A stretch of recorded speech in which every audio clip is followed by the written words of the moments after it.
Pastor Antônio Gilberto, consultor doutrinário e teológico da CPAD, formado em teologia, psicologia, pedagogia e letras, autor de vários livros, editor da Bíblia de Estudo Pentecostal em português e também consultor acadêmico da University Global em Springfield, Missouri, Estados Unidos, é o comentarista deste trimestre.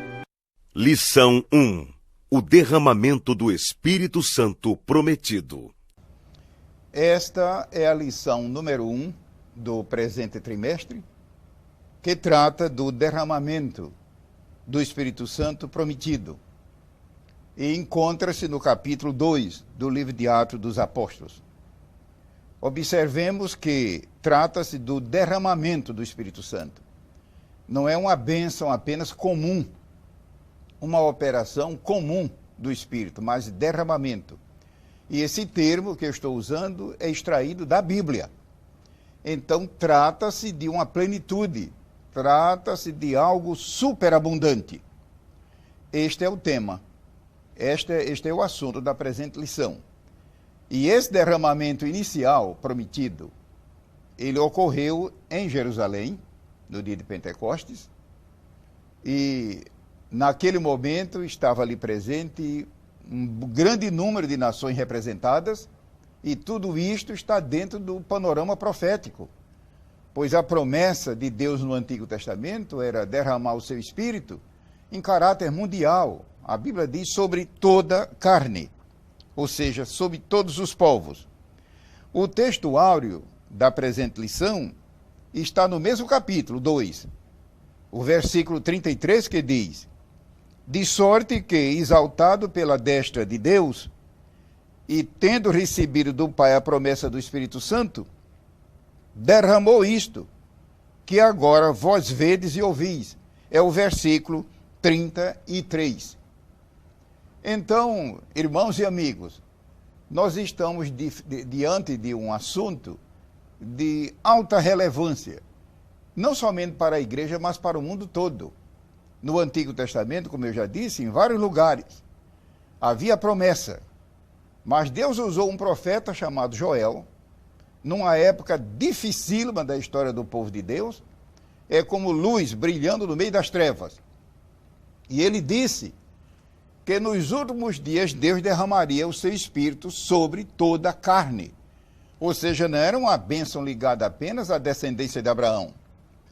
E a lição de hoje trata disso, que no dia de Pentecostes, já agora, depois de Cristo, já agora na era cristã, o fato aconteceu. E o maravilhoso é que, quando o Espírito Santo desceu sobre os primeiros, no dia de Pentecostes, e eles falaram em línguas pelo Espírito Santo, o apóstolo Pedro, ele foi usado por Deus para pregar, e a primeira coisa que ele disse na pregação é que aquele fato que estava começando a acontecer em Jerusalém, testemunhado por nações representadas, era exatamente o cumprimento da profecia de Joel. É tanto que ele começou o sermão dizendo: isto é o que foi dito pelo profeta Joel. Muita gente pode pensar que o batismo com o Espírito Santo, os dons espirituais, as manifestações do Espírito Santo, é algo exclusivo para dentro da igreja. Quando não é bem assim, ele visa em primeiro plano a conversão dos pecadores. É tanto que ele terminou o sermão dizendo, citando a profecia de Joel, dizendo: e todo que invocar o nome do Senhor será salvo. Isso não é maravilhoso?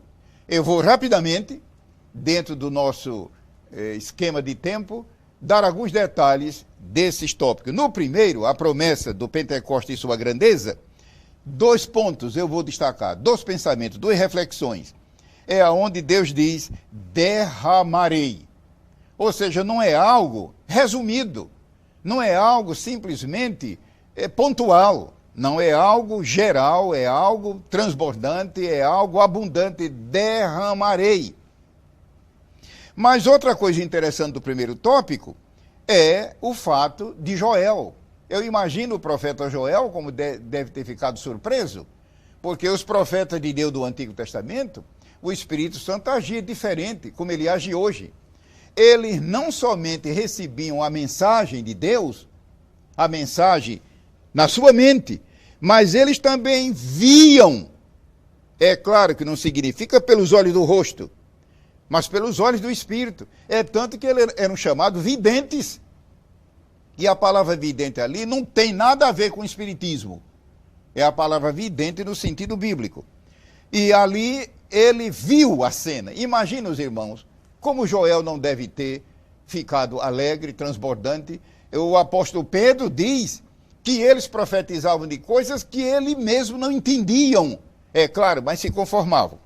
No segundo ponto, eu queria destacar também, no segundo tópico, 2 pensamentos. O segundo tópico é a promessa do Pentecostes e sua universalidade. Primeiro, a habitação do Espírito. Quando Jesus falou sobre a vinda do Consolador, o Espírito Santo, Jesus usou o termo Consolador ou Confortador. A primeira coisa que Jesus mencionou foi que ele vindo, ele disse, ele habitará convosco e estará em vós. Nos capítulos 14, 15 e 16 do Evangelho segundo São João, Jesus mencionou, como todos sabem, várias vezes a vinda do Espírito Santo. Ele disse que, junto ao Pai, ele proviria a vinda do Espírito Santo em caráter dispensacional. Mas qual foi a primeira menção que ele fez no capítulo 14? Que ele viria para habitar com o crente e estar no crente. Vejamos, são 2 coisas. Habitar tem a ver com permanência, mas estar tem a ver com presença. O Espírito Santo pode habitar numa pessoa e não estar nela, devido ao assunto que nós vamos tratar numa das lições, pecados contra o Espírito Santo. Então, tomemos cuidado. Ele disse, habitará e estará. Meus amigos, não são a mesma coisa. Esse tópico, essa parte é do tópico 2. O segundo pensamento do tópico 2 é sobre toda a carne, ou seja, sobre todas as nações. Então, não há diferença. Brasileiros e uruguaios e portugueses e alemães e britânicos e pessoas de todas as tribos que você possa imaginar, de todas as origens, são candidatas. Não é maravilhoso isto? Ou seja, a bênção de Deus não está limitada agora à descendência de Abraão. Deus elegeu um povo no Antigo Testamento para ele, mas agora nesta dispensação, a presença e a operação do Espírito Santo é universal sobre toda a carne. Lembremos que a palavra carne aqui é uma figura de linguagem. Mas também quero destacar 2 pontos, 2 pensamentos do tópico 3 da lição. A promessa do Pentecostes e sua riqueza. Isso nos versículos 17 e 18. Quais são esses 2 pensamentos que eu quero destacar no terceiro tópico? Uma das riquezas do derramamento do Espírito Santo são os dons espirituais. Lembremos-nos que o batismo com o Espírito Santo, a plenitude do Espírito Santo, vem sobre todo aquele que já é salvo e que busca. Lembremos que eles, no dia de Pentecostes, já eram convertidos. Eles já eram salvos. Jesus disse isso várias vezes. Mas precisavam agora receber a plenitude do Espírito. E uma das coisas maravilhosas após essa plenitude são os dons espirituais. O segundo pensamento, a segunda reflexão que eu queria fazer no tópico número 3 é sobre os sinais sobrenaturais que acompanham a plenitude do Espírito Santo. Mais e mais, a igreja necessita de um evangelho sendo pregado acompanhado desses sinais. Sinais que eu estou dizendo aqui é usando o termo bíblico. Ninguém pense que é sinal no sentido como se usa na linguagem humana. É sinais querendo dizer coisas, operações e prodígio que Deus usa para autenticar e confirmar a palavra que está sendo pregada. Inclusive o Evangelho segundo São Marcos, ele conclui dizendo que o Espírito Santo, Deus, ele continuou confirmando a palavra com os sinais que se seguiram. É assim que Deus quer que o Evangelho seja pregado. Essa é a segunda reflexão do tópico número 3, os sinais sobrenaturais. E no ponto 4, no tópico 4, nós temos o futuro profético, a promessa divina do Pentecostes e a promessa pentecostal de Joel. Em resumo, o derramamento do Espírito Santo não é limitado a esta dispensação. O que nós temos agora é apenas algo parcial. Ou seja, no futuro reino milenial de Cristo, segundo nós temos no livro de Isaías, haverá derramamento pleno. E por fim, o tópico 5 da lição, que trata da promessa do Pentecoste, abarca a salvação. Inclusive o texto bíblico diz: e acontecerá que todo aquele que invocar o nome do Senhor será salvo. Meus amigos, não é maravilhoso isso? Então, você que ainda não é salvo e está ouvindo esta exposição, lembre-se, em primeiro lugar, não busque ser cheio do Espírito Santo, que isso não funciona. E vai dar no caso de Simão o Mago, aquele mágico. Não. Primeiro receba a salvação. Primeiro desfrute a salvação. Lembre-se, o derramamento do Espírito Santo é para quem já é convertido, para quem já é salvo. Lição 2. O avivamento contínuo da igreja. O texto áureo desta lição se encontra em Jeremias 29:13, que diz assim: e buscar-me-eis e me achareis quando me buscardes de todo coração. Então, a ideia desse povo hoje chamado triunfalista, você vê que não tem fundamento nenhum na Escritura. Aqui está uma evidência disso. Deus disse por meio do profeta: buscar-me-eis e me achareis quando me buscar de todo coração.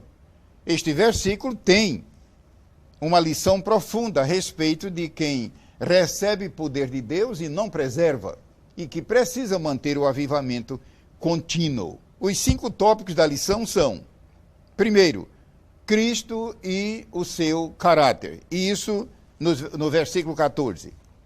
O segundo, a condição da igreja em Laodiceia, nos versículos 15 a 17. O terceiro tópico da lição, Cristo, a solução para a igreja, nos versículos 18 e 19. O quarto, Cristo e seu convite e promessa, os versículos 20 a 22. Finalmente, o tópico 5, característica de um real avivamento. E isso não está enquadrado direto no texto da lição, e sim no seu contexto. Então, nós estamos vendo que não basta uma igreja, um povo, uma família, uma pessoa ser avivada e despertada.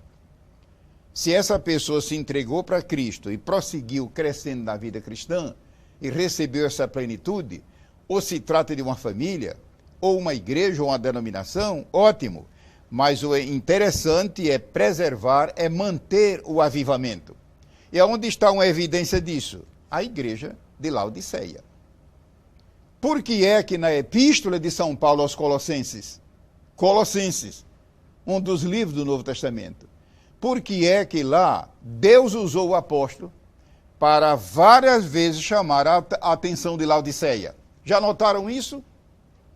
Você que estuda e lê a Bíblia, lá em Colossenses, o Espírito Santo começou a avisar. Várias vezes Laodiceia é mencionada. Laodiceia, por quê? Certamente já havia sinal de perigo. Certamente Deus estava vendo que eles já estavam entrando pelo caminho do desvio. Resultado, Laodiceia não voltou atrás. E o quadro está em Apocalipse 3, a partir dos versículos 14, e quando chega na parte final da leitura, a expressão da Bíblia é: eu estou à porta e bato. Imaginai que muitas vezes nós citamos essas palavras no sentido evangelístico. Tudo bem, contanto que o pregador faça a ressalva, que ele está adaptando. Mas isto aqui foi dirigido a uma igreja evangélica. Ele do lado de fora. Eu pergunto, quem é que estava dentro então? Se Cristo estava fora. Eu estou à porta e bato. Se alguém, meus amigos, não é lamentável e doloroso, ele não disse quando alguém, ele disse se. Já notaram isso? Quando é uma coisa costumeira, mas se É uma coisa casual. Imaginar um crente que chegar a esse estado, ou uma igreja que chegar a esse estado. Ele disse, se alguém ouvir, meus irmãos, que Deus nos conceda graça e desperte o nosso interior, espírito e alma, para meditar nisso aqui com muita reflexão. Se alguém ouvir a minha voz e abrir a porta, ora, o que é que nós vemos aqui no final do versículo? A maior de todas as promessas, quando ele disse, entrarei em sua casa, e cearei com ele, e ele comigo, e ao que vencer, eu concederei que se assente comigo no meu trono, assim como eu venci, e me assentei com meu Pai no seu trono. Das 7 igrejas, qual é que recebeu a maior promessa? É claro que isto aqui não é estímulo para o crente ser fraco e caído. Ao contrário, é Deus dizendo que se houver arrependimento e confissão e retorno e abominação do pecado, ele pode refazer, ele pode reconstruir, reconstituir, renovar, restaurar, tudo igual ou ainda maior do que no primeiro estado. A maior promessa foi feita à igreja que estava em pior situação espiritual. Mas é lamentável quando Jesus disse, se alguém, ele não disse quando alguém, mas se alguém, querendo dizer, o estado daquela igreja era deplorável. Em resumo, não basta a pessoa ser revestida de poder, receber grande poder, realizar grandes obras para Deus, é preciso a pessoa manter, preservar o avivamento. É justamente a mensagem de Cristo para esses últimos dias da sua igreja aqui na terra. Lição 3. A divindade do Espírito Santo. A lição 3, ela tem por título A divindade do Espírito Santo. E está situada no capítulo 2 de 1 Coríntios. São muitas passagens da Bíblia e essa foi a passagem escolhida. O texto áureo da lição 3 diz o seguinte: E respondendo o anjo, disse-lhe, descerá sobre ti o Espírito Santo e a virtude do Altíssimo. Estão vendo aqui que o Espírito Santo é uma das pessoas da Trindade.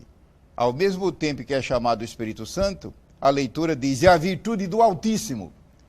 Em língua portuguesa, quase que não dá, mesmo que você use uma versão transliterada. Mas se você pegar o texto original, você verá que a leitura é mais simples, mostrando que as duas coisas estão ligadas. A virtude do Altíssimo te cobrirá com sua sombra, pelo que também o santo, que de ti há de nascer, será chamado Filho de Deus. Lucas 1:35. É o texto áureo. E também a lição ela está desdobrada em 4 tópicos. Primeiro, o poder eficaz do Espírito Santo. Isso em 1 Coríntios 2, os versículos 4 e 5. O segundo ponto, que é a onisciência do Espírito Santo, nos versículos 10 e 11, mostrando aqui um atributo do Espírito Santo. O terceiro tópico, que é a deidade, que é mais ou menos a palavra divindade, só que há uma diferença teológica muito sutil, e eu não vou entrar nesse aspecto, porque toma tempo, mas, a grosso modo, podemos dizer que deidade é quase o mesmo que divindade. Como se trata de o Espírito Santo, usamos o termo mais forte, a deidade do Espírito Santo. E o quarto tópico da lição é a personalidade do Espírito Santo. Ou seja, ele não é apenas uma influência, não é apenas um poder, não é apenas uma força, mas o estudo da Bíblia e a experiência revela que ele é uma pessoa como o Pai e o Filho. Isso no versículo 11. Então, esta leitura bíblica em classe, de 1 Coríntios 2, como o nome está dizendo, 1 Coríntios, ela gira em torno da igreja de Corinto. Corinto foi uma igreja de grande porte. Eu já visitei mais de uma vez Corinto não apenas como turista, mas pesquisando e levantando e colhendo material, ilustrações, ideias para sermões e estudos. E, de fato, a arqueologia continua trabalhando, e se eles tivessem mais recursos humanos e técnicos e financeiros, descobriu ainda mais coisas que revelam particulares daquele tempo. Vale a pena. Ali existia uma grande igreja, inclusive Deus usou Paulo para escrever 2 livros que são 2 joias preciosas da Bíblia, 1ª e 2ª Coríntios. A nossa leitura está em 1 Coríntios, capítulo 2. E a igreja de Corinto foi uma igreja altamente espiritual. A própria Bíblia diz: e nenhum dom vos falta. Quando a Bíblia declara uma coisa, nós temos que tirar o chapéu e entender que a Bíblia é final. Era uma igreja de grande profundidade espiritual. De modo que as pessoas que estão nos vendo e ouvindo pela televisão, se sua igreja, ou se você mesmo, meu amigo, meu irmão, é um pentecostal, parabéns, mas você não é mais do que os crentes de Corinto. Eles eram cheios de poder, muita graça, o Espírito Santo operava poderosamente entre eles, só que devido eles não levarem muito a sério a doutrina bíblica, eles terminaram tendo problemas. É preciso que onde haja poder, haja também um meio regulador. A energia elétrica, por exemplo, uma hidrelétrica, como essas que temos no Brasil, elas geram milhões, centenas de milhares de volts, e ai daquele que se aproximar. Mas ela é domada, ela é domesticada, através das estações de tratamento, o nome técnico, e chega em sua casa com 110, 220 volts. Espiritualmente, Deus, ele derrama o seu poder, mas não é responsável pelo mau uso desse poder. O responsável é você, que é um cristão. E aonde estão as normas reguladoras? Na doutrina da palavra de Deus. Graças a Deus que Deus derrama poder, mas também deixou na sua palavra, tanto no Antigo como no Novo Testamento, as normas. No Antigo Testamento havia regulador de fogo. No Novo Testamento não há. Não há, quer dizer, no sentido limitativo. Mas a palavra, ela regula com poderosa norma. Eu vou concluir essa rápida abordagem da lição 3, que trata da divindade ou deidade do Espírito Santo, enfatizando o seguinte: o Espírito de Deus, ele no Antigo Testamento, nas suas aparições, manifestações, ele sempre é mencionado como o Espírito, mostrando a sua dinâmica. No Novo Testamento, ele é mais mencionado como Espírito Santo, mostrando que o principal papel dele hoje é não só dinâmica, mas também santificar. Lembremos-nos, o Espírito Santo não é apenas uma força, uma influência, um poder. Ele é Deus, ele é onipotente, ele é onisciente, ele é onipresente, ele é onividente, ou seja, ele vê tudo. E ele é também Deus Criador. Outros atributos, o tempo não permite, mas os interessados sabem que nós temos, em primeiro lugar, a Bíblia e também uma riqueza de fontes de consulta. Muito obrigado pela atenção. Lição 4. O batismo com o Espírito Santo. O momento em que um cristão novamente nascido, que usufrui a salvação, crendo na promessa de Deus e mediante o Senhor Jesus Cristo, ele é batizado com o Espírito Santo, e a evidência desta maravilha são línguas estranhas sobrenaturais, que muita gente continua descrendo e achando que isso é invenção de Azusa Street. Não tem nada a ver. Está lá em Isaías 28, a promessa das línguas estranhas. Isaías 28. Eu não vou ler que o tempo não dá. E outra coisa, os amigos e irmãos sabem que o próprio Senhor Jesus, e ninguém sabe nada, ninguém sabe mais do que Jesus, ele disse: falarão novas línguas. É esse assunto da lição número 4. E isso aconteceu em Jerusalém no dia do Pentecostes. Eles, pelo Espírito Santo, e de maneira sobrenatural, eles falaram novas línguas. E interessante, naquela ocasião, Deus lhes deu pelo Espírito Santo línguas conhecidas dos homens. Quando se lê a passagem de Atos 2, onde está uma parte da lição de hoje, eram mais ou menos umas 13 ou 14 nações, cada um com sua língua. Imaginai que maravilha, imaginai que surpresa não foi. E essa maravilha acontece ainda hoje. O textuário diz: e todos foram cheios do Espírito Santo e começaram a falar em outras línguas, conforme o Espírito Santo lhes concedia que falassem. Ou seja, não são línguas que você fala a seu critério, mas que o Espírito Santo toma o mecanismo fonador da pessoa, e isso eu não sei explicar, porque isso é um ato divino. É como a lição passada, que fala da deidade. Quem é que tem condições de explicar a deidade do Espírito Santo?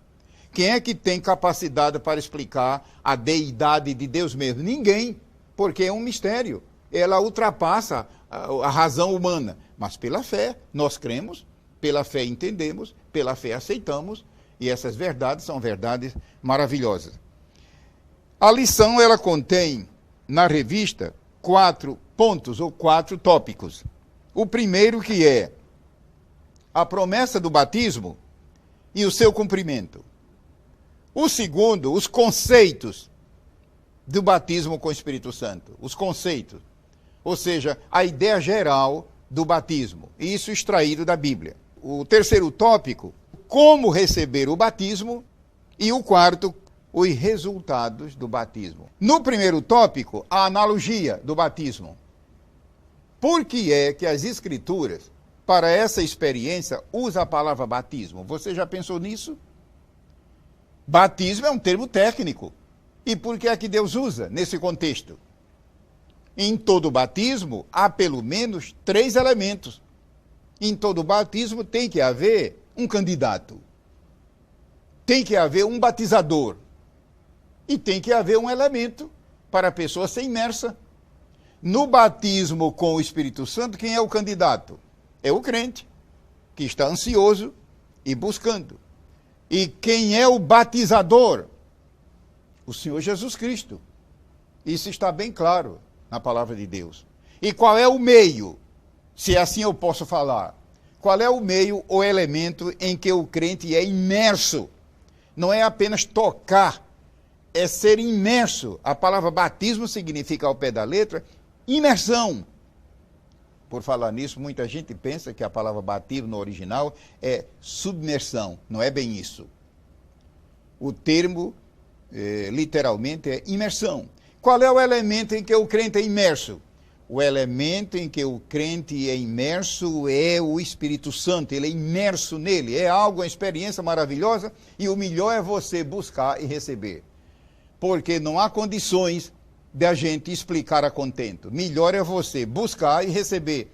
Outra coisa, no primeiro tópico, a Bíblia conta que João Batista, ele disse: aquele sobre quem vires descer o Espírito Santo, esse é o que batiza.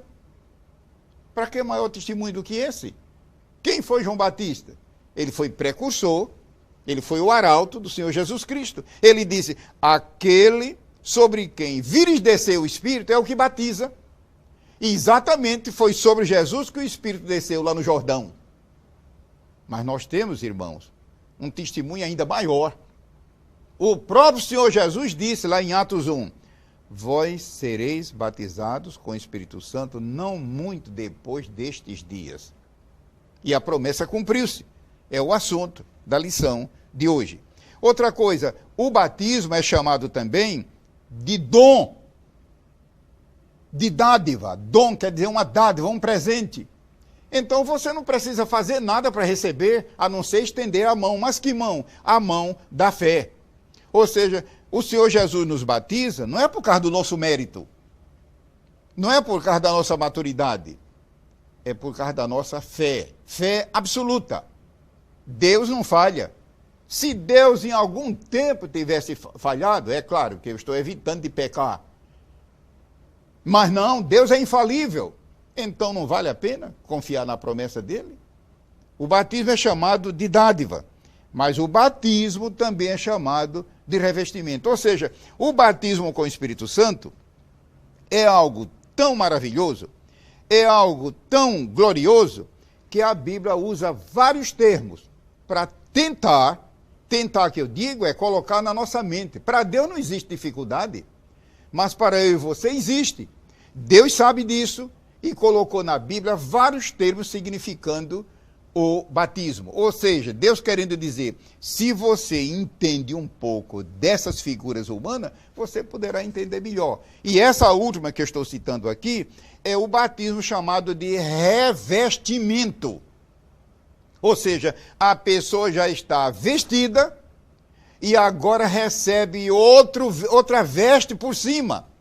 E qual é essa primeira veste, figuradamente? A salvação. A Bíblia compara a salvação a uma veste. A Bíblia conta que uma pessoa que vive em pecado, que está em pecado, ela diante de Deus está despida. Mas quando ela está salva, ela está vestida com as vestes de salvação. O batismo com o Espírito Santo é um revestimento.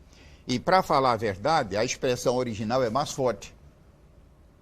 A expressão original é mais forte e eu convido os ouvintes e os telespectadores para estudar o Antigo Testamento, em 2 livros. O livro de Juízes e o livro de Crônicas. Lá está melhor explicado isso aí. Quando a Bíblia diz que o Espírito Santo revestiu. Ao pé da letra significa que o Espírito Santo se vestiu neles. É muito difícil, às vezes, entender essa frase. E o batismo, ele faz isso. Então, é um revestimento para quê? É que Deus sabe que a batalha espiritual que a igreja enfrenta contra as hostes do diabo, e muitas vezes de maneira disfarçada, não é fácil. Mas o poder do Espírito Santo, ele é um escudo, ele protege, ele capacita. E o batismo é chamado de revestimento. E, concluindo, os resultados do batismo com o Espírito Santo. Eu vou destacar apenas um deles devido à nossa limitação de tempo. Um deles diz, um dos resultados do batismo é maior glorificação do nome do Senhor. E eu diria, não é primeiramente maior glorificação, é maior conhecimento. É possível que muita gente que está me vendo e ouvindo tenha dificuldade em entender a pessoa do Senhor Jesus Cristo. E eles pensam que aquilo que eles sabem de Jesus é tudo. Que nada, meus amigos. Quanto mais você tiver do Espírito Santo, mais você entenderá a respeito de Jesus. Lembre-se, a palavra de Deus revela quem é Jesus, mas você quer conhecer mais, melhor quem é Jesus? Em todo sentido, encha-se do Espírito. Você vai ver detalhes que você nunca imaginou na sua vida. O Espírito Santo, além de revelar quem é Jesus, ele também é o elemento que Deus usa para nós glorificarmos a Deus. Lição 5. Os dons do Espírito Santo. A lição 5 tem por título Os dons do Espírito Santo. E o texto áureo, aliás, a leitura bíblica, que embasa a lição, está em 1 Coríntios 12, que todos sabem que é um capítulo riquíssimo sobre os dons. Há muitas passagens do Novo Testamento sobre os dons, mas essa é a mais explícita, quase que o capítulo todo. E a segunda parte da leitura está em Romanos 12, que é outro capítulo também muito rico sobre os dons espirituais. O texto áureo da lição diz o seguinte: mas um só e o mesmo Espírito opera todas essas coisas. Não se esqueçam, essas coisas aqui é a Bíblia se referindo aos dons. Um só e o mesmo Espírito. Isso significa que quando numa igreja pentecostal, que Deus guarde o seu povo, houver confusão sobre os dons, o problema é da igreja. O problema é nosso, Do lado do Espírito Santo, não. Estamos vendo que o Espírito Santo é harmônico e nele não há qualquer confusão. Mas um só e o mesmo Espírito opera todas essas coisas, repartindo particularmente a cada um como quer.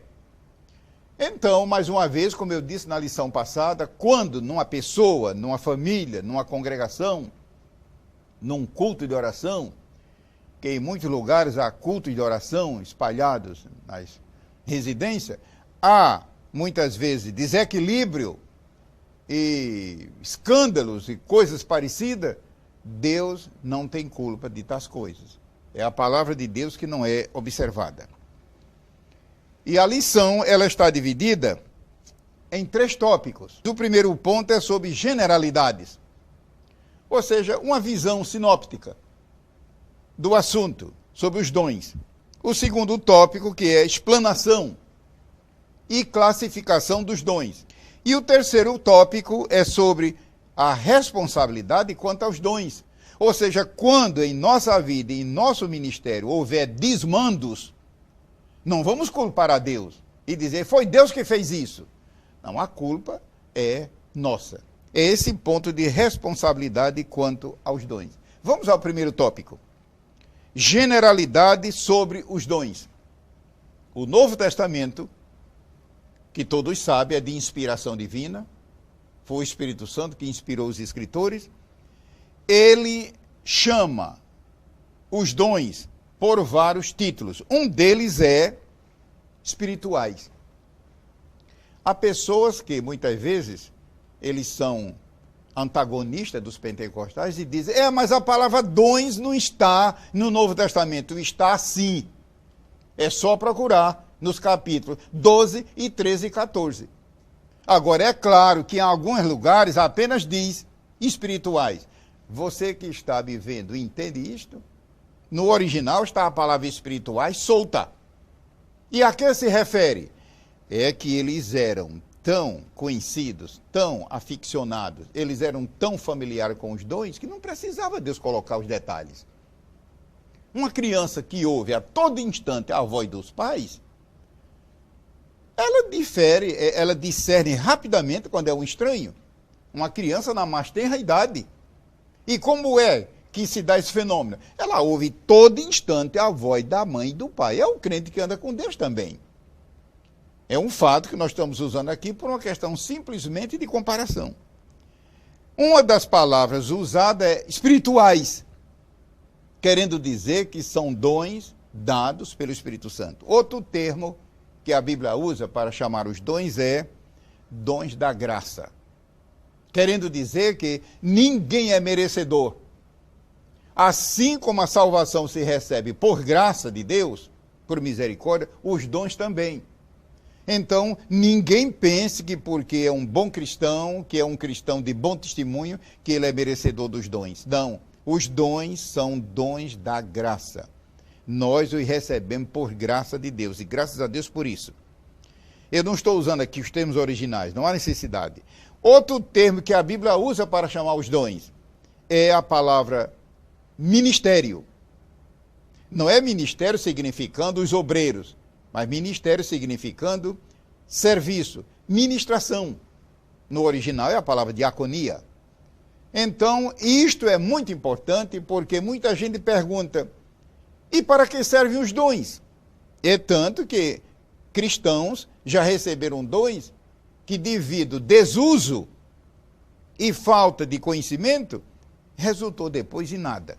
Não, a Bíblia é clara. Um dos nomes dos dons é diaconia. Ou seja, Deus nos dá para seu serviço e não simplesmente para nosso enlevo. Outro termo que a Bíblia usa para chamar os dons é operações. Difícil colocar isso em português. O termo original significa ao pé da letra, que é manifestações de poder. Poder espiritual, poder celestial, poder divino, poder de Deus. O poder de Deus que move e sustenta o mundo e o universo. O poder que Deus usou para criar todas as coisas. Imaginar, irmãos, que maravilha um crente receber uma partícula desse poder através dos dons. O outro nome que a Bíblia usa para chamar os dons, a palavra phanerosis no original, é dons significando manifestação pública do dom. Ou seja, os dons espirituais não é nada de misterioso, com 7 chaves, que ninguém descobre o que é. Não. Eles são manifestações patentes. O termo original indica uma coisa que é visível, identificável, enfim. As coisas de Deus são claras. O próprio Senhor Jesus disse, eu nunca ensinei em segredo no meio de vocês. Todos os dias eu estava no templo. Eu nunca ensinei nada em segredo. Então, graças a Deus que o Evangelho é tudo claro, é tudo aberto. Não existe nada de iniciação secreta, como maçonaria, nada disso. É tudo claro. Graças a Deus. Os dons também. A palavra phanerosis é manifestação no sentido de clareza. E também é muito interessante entender que os dons espirituais, esses dons maravilhosos que o Espírito Santo distribui, eles não são apenas os dons de 1 Coríntios 12 até o versículo 10, que são 9. Então, muita gente pensa, quantos são os dons? Às vezes até uma criança responde 9. Meus irmãos, meus amigos, 9 naquela passagem. Mas tem muito... E quantos dons há, irmão Gilberto? Só Deus sabe. Um pensamento final sobre os dons. Busque, você que é um filho de Deus, uma filha de Deus, receba o poder, busque o batismo e receba, busque os dons, mas um pensamento final. Qual é a sua e a minha e a nossa responsabilidade quanto aos dons? Primeiro, conhecer. E isso através da Bíblia. Segundo, buscar. Muita gente conhece, mas não busca. E por que não busca? Porque não tem desejo. Uma terceira responsabilidade, zelar. Os dons são dádivas. Uma dádiva precisa ser zelada. Não deixa a dádiva enferrujar. Uma quarta responsabilidade, tenha autodisciplina sobre os dons. Segundo a Bíblia. Uma quinta, é preciso ter ordem e decência no exercício dos dons. Ordem e decência. Às vezes existe ordem, mas falta decência. Às vezes há decência, mas falta ordem. E em sexto lugar, receba os dons e não se limite a apenas ter um dons. Os dons Deus distribui quantos Ele quer, para quem Ele quer. Esta palavra é uma palavra final, resumida, mas pode ser útil para quem está familiarizado com os dons espirituais. Lição 6. O cristão e sua santificação. O texto áureo da lição. Segui a paz com todos e a santificação, sem a qual ninguém verá ao Senhor. A Bíblia é clara. É uma das coisas que muito me maravilha na Bíblia. A Bíblia ela não tergiversa e também ela não usa de ambiguidade. Ninguém. Então, não pensemos que eu e você somos exceções. Ninguém verá ao Senhor sem santificação. Mas o próprio texto áureo, ele nos ensina uma grande lição. Que um elemento que contribui para a santificação é a paz. Vejamos que o texto áureo começa dizendo, segui a paz com toda. E interessante que o termo no original é seguir no sentido de perseguir. E muita gente pensa que seguir a paz aqui é uma coisa assim mais ou menos passiva. Não, não, meus amigos. É seguir mais ou menos como o caçador persegue a caça. Ou seja, não largar até atingir. A razão porque muitos crentes não conseguem viver uma vida santa é porque eles são briguentos. Eles são arruaceiros, eles são belicosos, enfim, e a santificação não encontra campo. Então lembremos, seguir a paz com todos e a santificação, sem a qual ninguém verá o Senhor. Isso é Hebreus 12 e versículo 14. A lição, ela contém 4 divisões, 4 tópicos, todos eles muito importantes, e o primeiro é sobre uma abordagem sobre santidade, santificar e santificação. Em resumo, santidade, como estamos vendo, é um estado. É um estado. É algo estático. Agora, santificar e santificação é algo progressivo. O segundo tópico é a tríplice santificação do crente. Ou seja, é uma santificação sob 3 ângulos. É a santificação no sentido posicional em Cristo, é coisa mesmo pela fé, mas é real. A santificação progressiva, ou seja, no nosso viver diário, uma coisa é o crente estando em Cristo, pela fé nas alturas, como dizem Efésios 1:13, sentado nas regiões celestiais. E interessante por falar nisso, muita gente pensa que essa passagem de Efésios é figura de linguagem. É como se fosse simplesmente uma força de expressão. Não, meus amigos. É um ato, é fato real. O crente, ele, num certo sentido, ele desfruta de bilocação. Ele está aqui na terra, no Rio de Janeiro, no Brasil, ou seja, onde for. Mas pela fé, ele também está inscrito nas regiões celestiais. E há também a santificação, não só no nosso viver diário, mas a santificação final, futura. E essa é quando Jesus vier. É tanto que a Bíblia diz lá em Romanos 8, que quando ele vier vai se dar a redenção do nosso corpo. A redenção do nosso corpo. E aí tem a ver com a santificação plena, final, futura. O terceiro tópico é uma matéria preventiva. Eu acho muito importante. Estouro-vos a santificação. Ou seja, fatores impeditivos. Por que é que a santificação não encontra livre curso? Muitas vezes, em nossa vida, em nossa igreja, devido a impedimentos. E o quarto é sobre a necessidade do crente santificar-se. Então, é uma doutrina. A santificação é uma das doutrinas de maior amplitude na Bíblia. Ela vai de Gênesis a Apocalipse. É tanto que o primeiro capítulo da Bíblia trata da santificação, no livro de Gênesis. E daí vai. E há um livro no Antigo Testamento que ele todo só trata desse assunto. O livro de Levítico. É uma riqueza, é um manancial. Mas a Bíblia toda. Mas no Novo Testamento nós temos o corolário. Então a santificação é explícita de uma maneira maravilhosa. E tanto o Senhor Jesus como o apóstolo Paulo e outros mais escreveram muito a respeito deste assunto. Uma palavra rápida sobre o segundo tópico, que é a santificação do crente.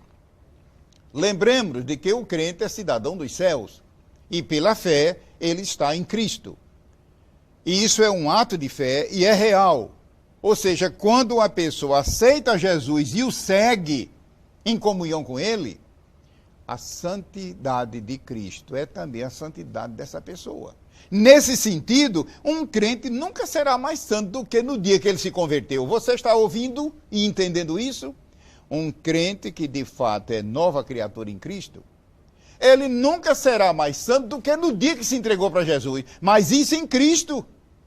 Mas temos que entender que nós estamos na terra e precisamos de santificação vista, progressiva, humana, experiencial. Eu não estou dizendo experimental, estou dizendo experiencial.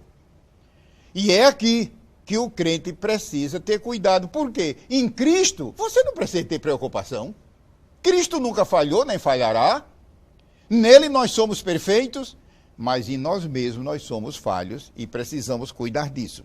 Mas a Bíblia diz em 2 Coríntios 7:1, aperfeiçoando a vossa santificação. E como é que um crente é perfeito em Cristo e precisa agora aperfeiçoar? É claro, aperfeiçoar em nós mesmos. Querendo dizer que em nós mesmos nós precisamos crescer. É tanto que há crentes mais santos e crentes menos santos.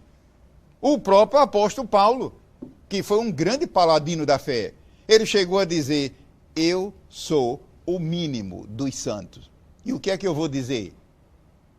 Então, o que é que a Bíblia está querendo dizer ali? Em lugar de eu ficar procurando santidade na vida dos outros, eu devo primeiro mostrar a minha. A lição também trata de estorvos. E quais são, em resumo, esses impedimentos? Desobediência.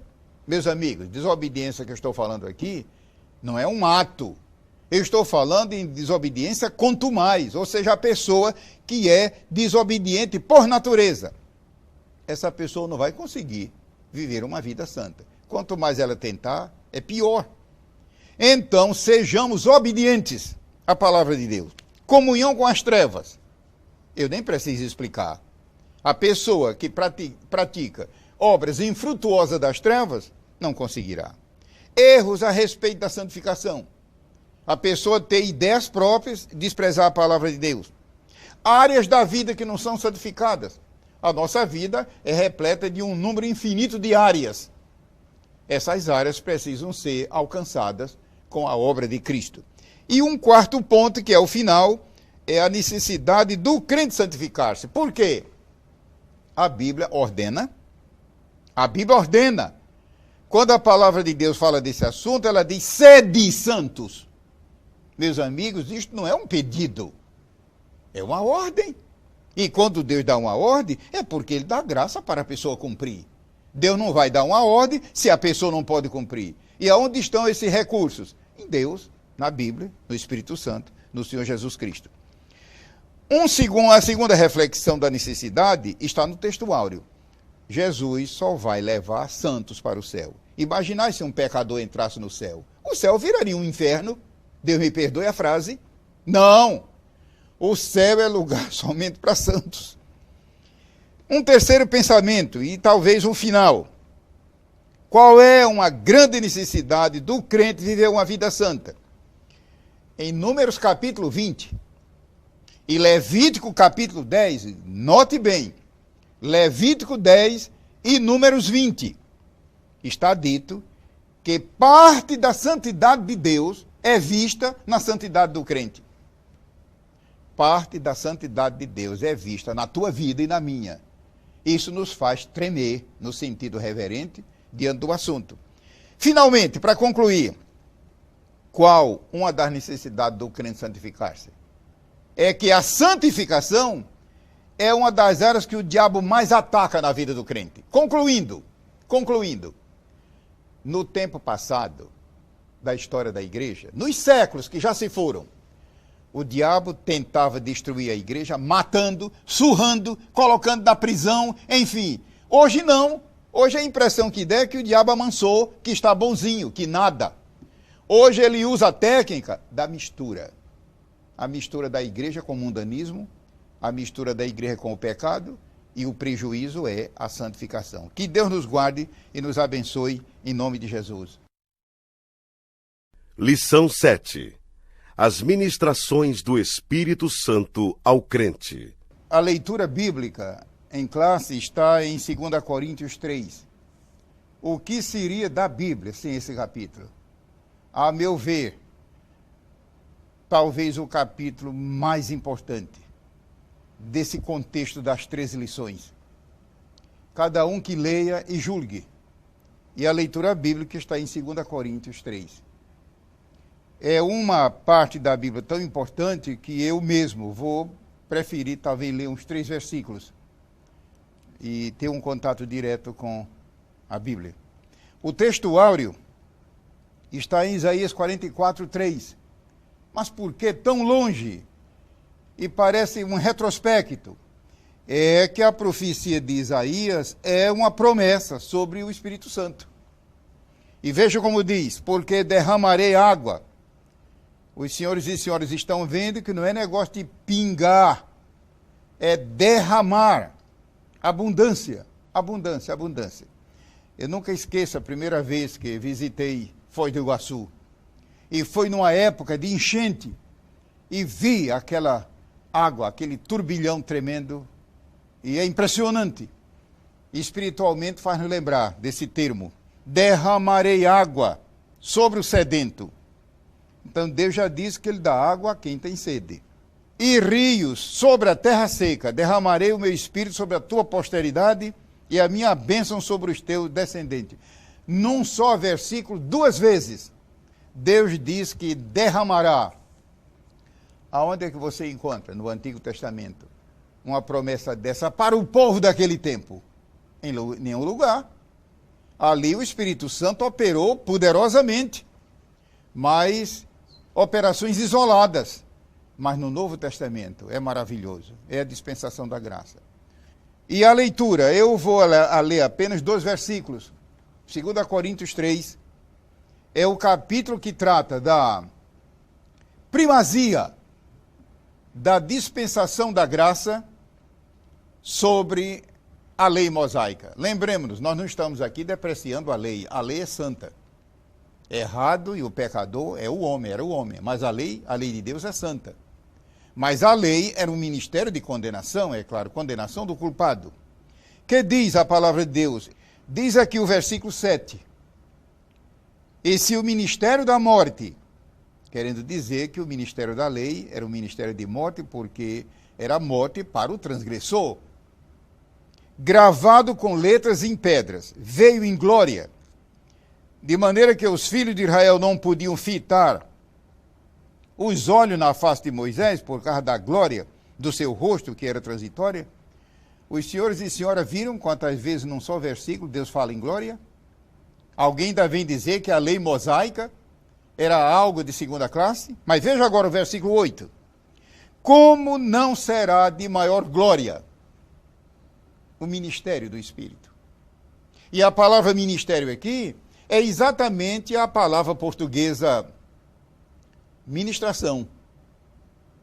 Ministração. Ou seja, ministrar, administrar, servir. É tanto que no original deu origem à palavra diácono. As ministrações, o Espírito Santo como diácono. Ninguém vai dizer, ninguém vai pensar que é diácono a pessoa do diácono. Eu estou falando aqui no ofício. E isso deve encher de muita alegria aqueles que são diáconos. É claro que não tem nada a ver com a pessoa do diácono, mas o sentido. Como não será de maior glória o ministério do Espírito? E Espírito aqui, não esqueça, é com E maiúsculo. É Deus dizendo que, se a dispensação da lei foi gloriosa, é só estudar o Antigo Testamento, inclusive partindo do Sinai, como não será de maior glória o ministério em que o próprio Espírito Santo é o ministrador, e não apenas a lei, por Deus abençoada.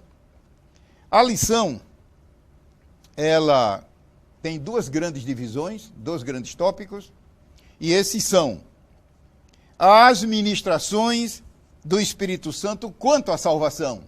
O segundo tópico da lição é as ministrações do Espírito Santo aos salvos. Então estamos vendo que um lado aqui é objetivo, o outro é subjetivo. Vamos dar uma olhada rápida nesse tempo resumido que temos sobre esses 2 aspectos. Mas não se esqueçam de um estudo profundo com oração na leitura bíblica em classe e no textuário. As ministrações do Espírito Santo quanto à salvação, no tocante à salvação. Graças a Deus que em matéria de salvação a Bíblia é clara.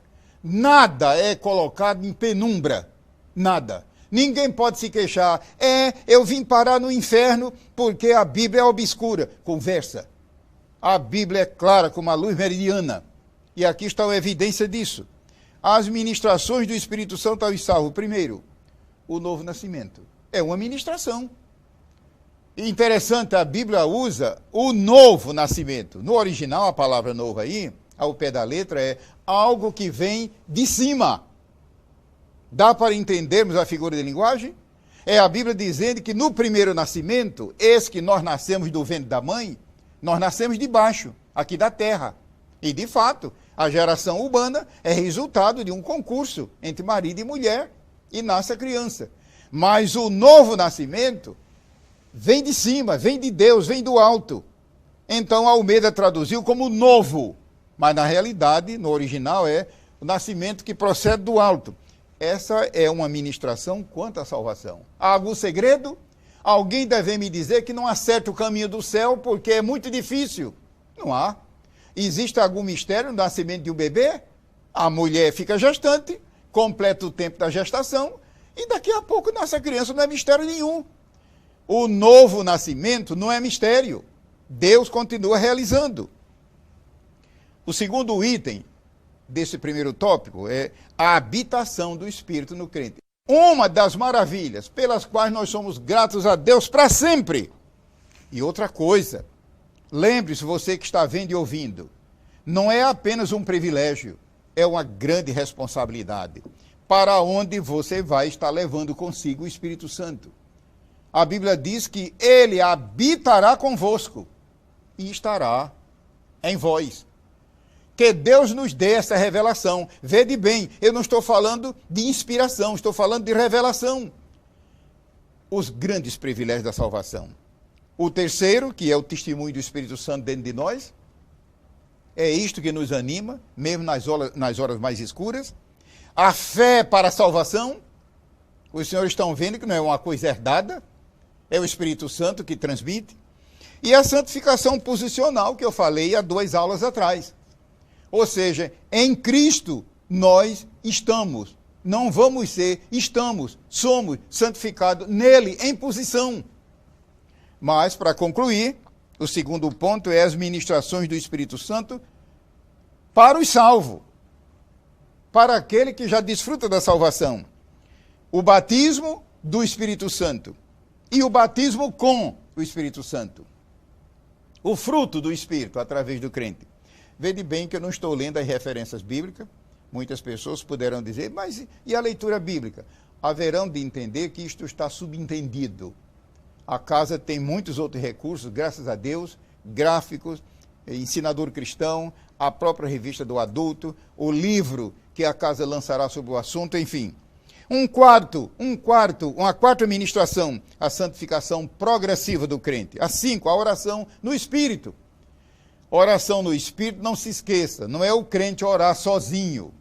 Eu estou falando de Espírito com E maiúsculo e usando um versículo da Bíblia. Aliás, são mais de um versículo. O que é oração no Espírito com E maiúsculo? É o crente orar na dependência do Espírito Santo. Ou seja, é o Espírito que inspira.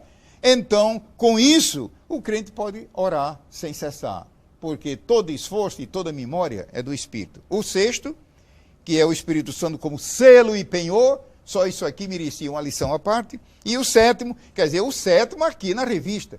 Por favor, não pense que eu estou limitando. As ministrações do Espírito Santo para o crente são infinitas. A unção do Espírito Santo. Fala-se muito em unção hoje. Muito. Mas não se esqueça, meu irmão, minha irmã. Quando a Bíblia fala em unção do crente, não se esqueça que a palavra unção implica, abrange serviço. O crente é ungido para servir. E tem muita gente que tem medo do trabalho do Senhor. E foge. Não se esqueça, Deus unge para serviço. Que Deus nos abençoe em nome de Jesus. Lição 8. A renovação espiritual do crente. E o texto áureo está em 2 Coríntios 4,16, que diz assim: por isso, não desfalecemos. Mas ainda que o nosso homem exterior, significa o homem adâmico, como eu e você fisicamente, se corrompa, como de fato, o nosso ser externo, mesmo com todo cuidado e saúde, mas ele vai retornando ao pó. O interior, o homem interior, contudo, se renova de dia em dia. Como conseguir essa maravilha? De o homem interior se renovar de dia para dia, através do Espírito Santo. Ou seja, isso é possível, isso torna possível um crente, mesmo que ele tenha uma idade física de 50, 60, 70, 80, 90, 100 anos, mas espiritualmente ter a mentalidade e o vigor de um jovem. E às vezes acontece o contrário, lamentavelmente, jovens crentes ainda em plena flor da idade, parecendo velhos espirituais. Isto é falta de renovação. A lição, ela contém 3 grandes tópicos. Eu digo grandes, porque ela envolve outros que uma lição apenas sobre um assunto não comporta. O primeiro tópico que é o que significa renovação espiritual.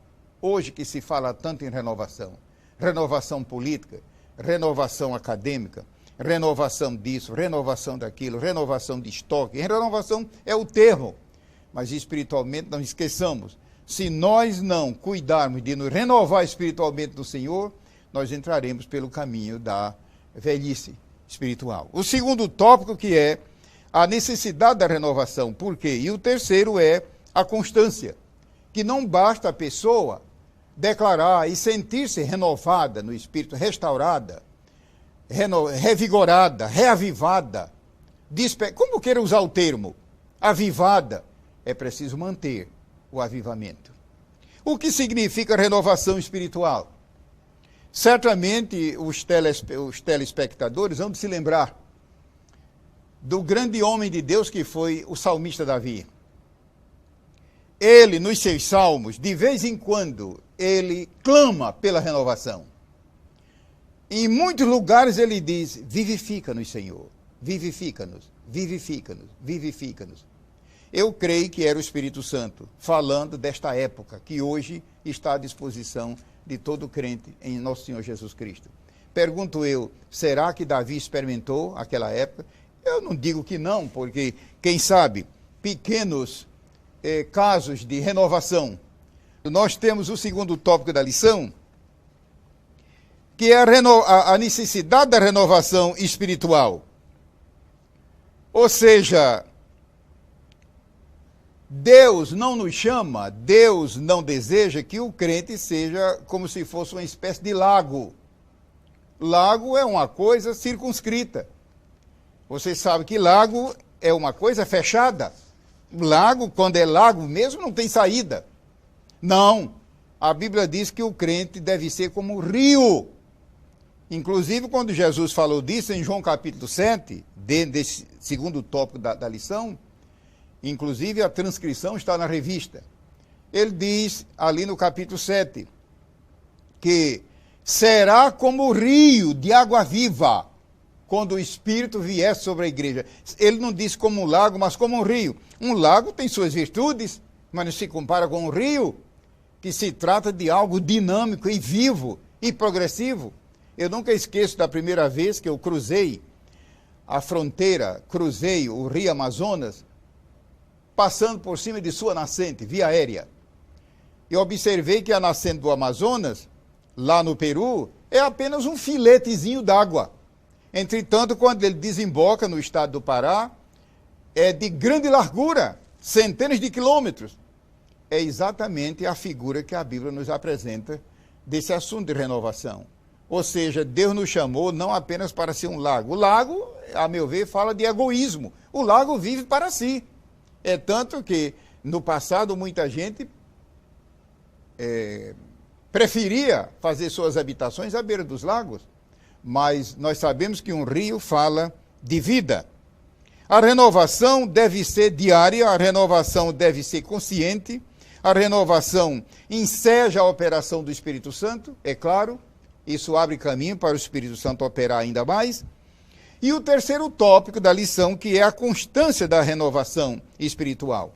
E é nessa altura que eu quero ler Efésios 5, e versículos 17 e 18, que faz parte da leitura da lição.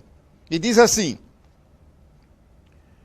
e não vos embriagueis com vinho em que há contenda.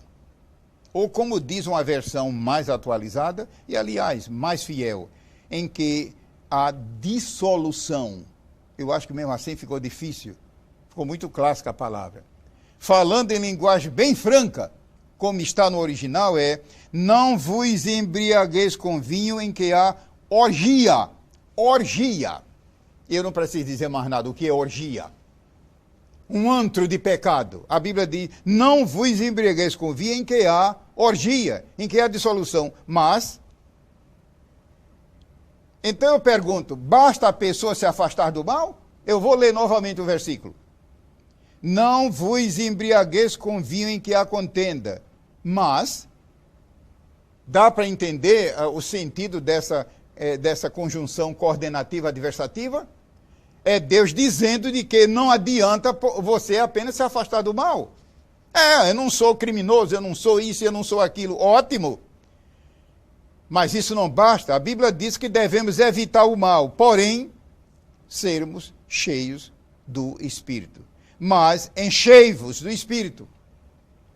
E eu creio que a maior parte já sabe que essa expressão não se consegue tradução para a língua portuguesa, a não ser um comentário muito longo, porque a frase, como estamos vendo, ela está no imperativo, mas ao mesmo tempo a frase está no infinito presente. Enfim, é uma riqueza. Ao pé da letra, a frase diz o seguinte: deixai-vos continuar enchendo-vos do Espírito. Vou repetir. É claro que é uma tradução livre, mas eu tenho convicção do que estou dizendo pela misericórdia de Deus. Ao pé da letra, a frase diz: deixai-vos continuar enchendo-vos. Querendo dizer que só o Espírito Santo é que enche.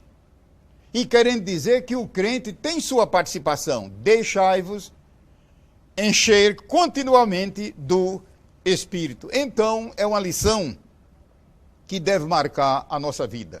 Mesmo que você seja um crente veterano, quem sabe herói de muitas batalhas espirituais, lembre-se, a nossa renovação não é permanente, a menos que ela seja conservada. Conservada. A mensagem da Bíblia é: o fogo arderá continuamente no altar. Não se apagará. E você entende o que quer dizer apagar? Significa que se o fogo não for alimentado, ele se apaga. E espiritualmente é o que acontece na vida de muitos. Que essa lição seja uma bênção para todos.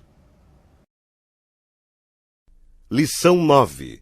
Pecados contra o Espírito Santo. O texto áureo diz assim, em Efésios 4:30: e não entristeçais o Espírito Santo de Deus, no qual estáis selados para o dia da redenção.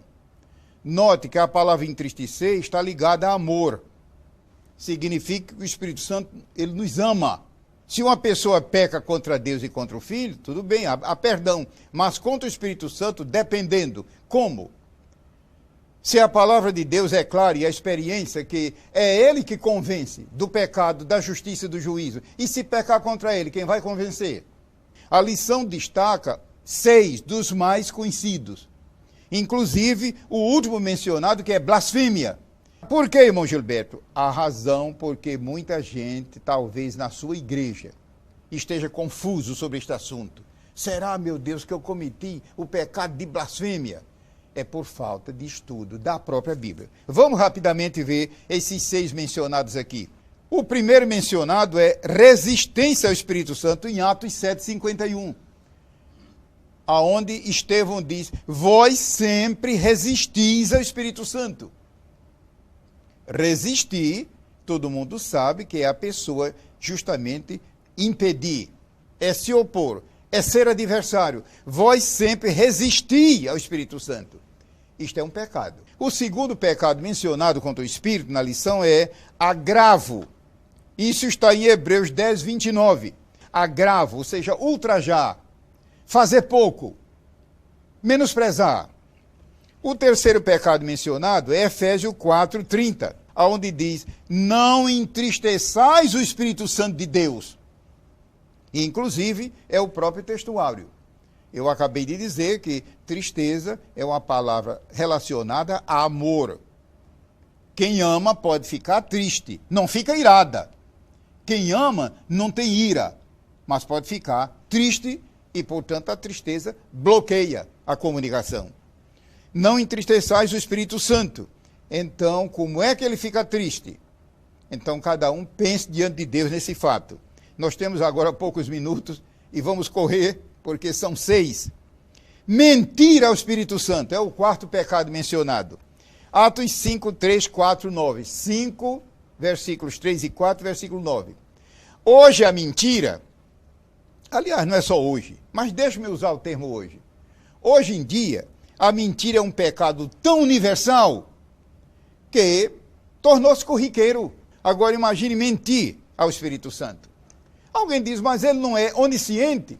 Talvez você não entendeu que mentir aqui, no original, é um termo equivalente à palavra hipocrisia.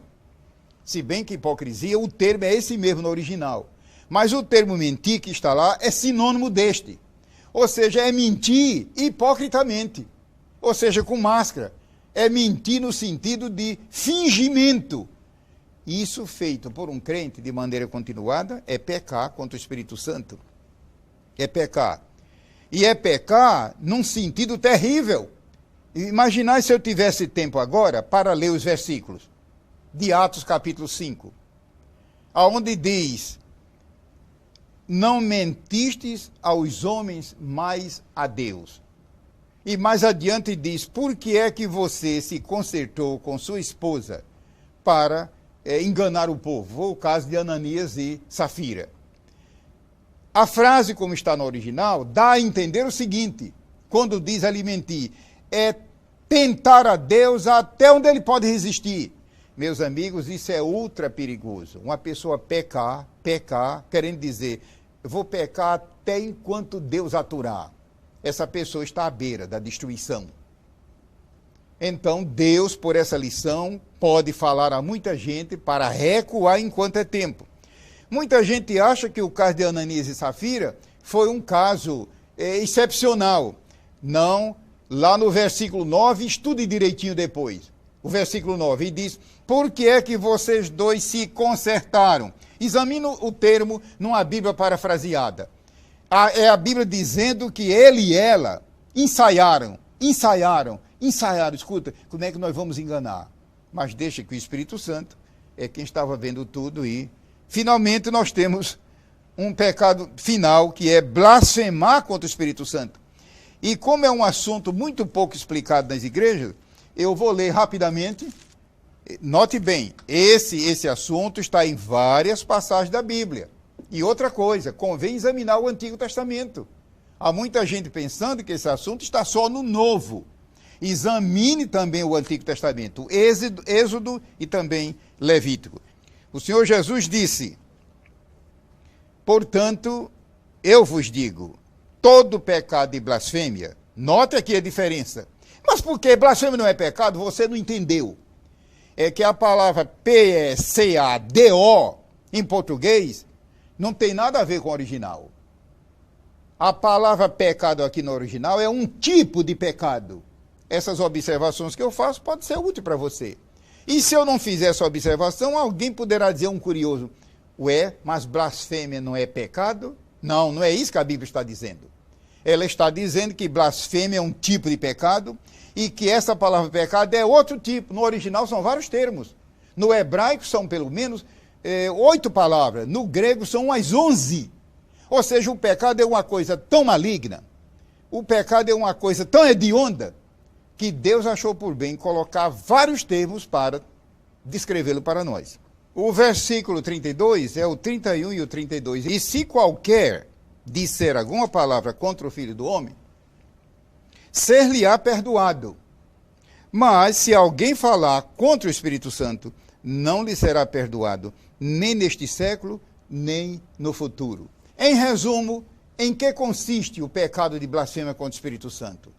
É alguém que já é réprobo quanto à fé, atribuir a Satanás operações do Espírito Santo.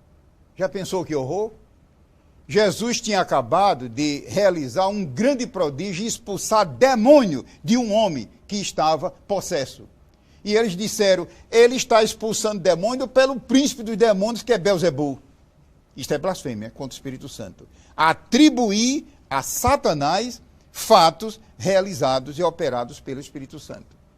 E por que se torna imperdoável? Eu acho que eu acabei de dizer há pouco, em resumo. É que é o Espírito Santo de Deus que nos convence do pecado.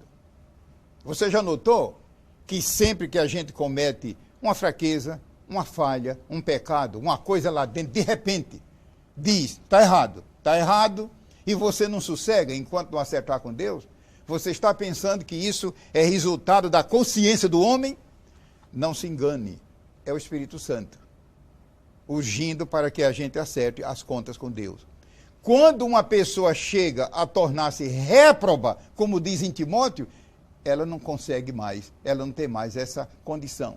Então, se um crente, é claro, se um crente chegar a ficar preocupado devido às suas fraquezas, meu Deus, eu falo tanto, eu faço tanta coisa errada, será que eu já não cometi o pecado de blasfêmia?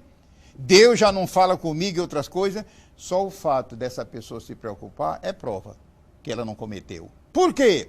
Porque quem cometeu esse pecado não sente coisíssima nenhuma. Ela está com a mente cauterizada. Então é ultra perigoso pecar contra o Espírito. Que Deus nos guarde.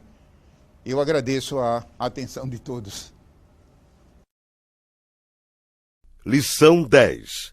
O Espírito Santo e a obra missionária. A leitura bíblica em classe está em Atos 13, que todos sabem que é um grande capítulo sobre missões.